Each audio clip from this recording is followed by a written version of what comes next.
severe thunderstorm warning for southern Monroe County, east central Jefferson County until 8:45 p.m. At 7:55 p.m., a severe thunderstorm was located near New Design and moving northwest at 10 miles per hour. Expected hazards include 60 miles per hour wind gusts. This is a radar-indicated threat. The following impacts are expected: minor tree damage, with limbs up to 1 inch in diameter broken.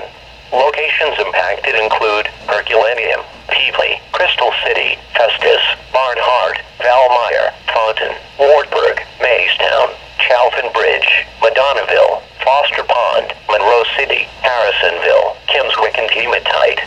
For your protection, move to an interior room on the lowest floor of the building. Repeating, a severe thunderstorm warning has been issued until 8:45 p.m. for the following county: Monroe County, Illinois, and Jefferson County, Missouri.